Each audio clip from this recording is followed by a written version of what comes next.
Chapter 1. Frederick. Emery. I have an extra ticket for the Nutcracker tonight. Want to join me?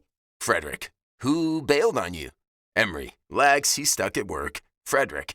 You mean he found a genuine reason to avoid the torture?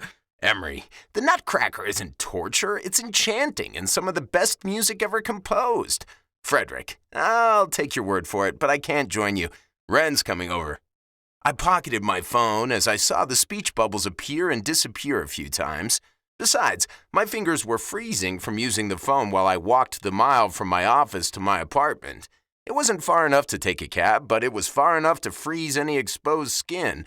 I need a favor. Emery, my ex-fake boyfriend and new best friend, had said all those months ago. A favor. Friends do favors for each other all the time, right? Besides, it wasn't as if I could say no. By agreeing to pretend date, Emery and I had managed to keep our matchmaking mothers at bay. This meant we had covered for each other no matter what. I wasn't even gay, but a white lie I'd told as a teenager stuck to me like a piece of toilet paper under your shoe when you come out of a public restroom. Despite my plans to spend that evening watching the Antiques Roadshow, the British version of course, I'd been summoned to a diner an hour outside town. Emery never warned me how that one night would change me forever. Couldn't have known. He was too busy falling in love with the guy he was supposed to be in love with for real. I began removing all the extra layers of clothing as soon as I stepped inside the elevator to go up to my apartment. After spending most of my 20s in London, I was used to variable weather, especially in winter. It could rain one day and snow the next, but there'd never been snow at Christmas. I'd missed it then, but now I welcomed the cozy warmth in my apartment. It cost me a fortune to keep the place heated when the temperatures outside were at a constant freezing 20 degrees, but I couldn't do anything about that. Once inside, I hung up my coat and put my bag in the closet, returning to my phone after I turned the coffee pot on. Yes, it was warm inside the apartment, but my bones still felt cold from the December temperatures. Emery. Have you told him yet? Frederick. No. Emery. When are you going to do it? Frederick. Never? I could just imagine Ren's face as I broke the news. You know how I pretended to be gay on a date with Emery and came out as straight because you were hitting on me and being totally obnoxious? Well, it turns out I've changed my mind about you, and I'm not as straight as I thought.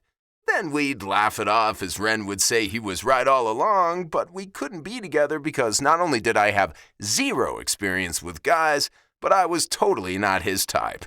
Emery. Why? Frederick. I'm not his type. Emery. Gorgeous, successful, and super nice? I can see how you wouldn't be anyone's type.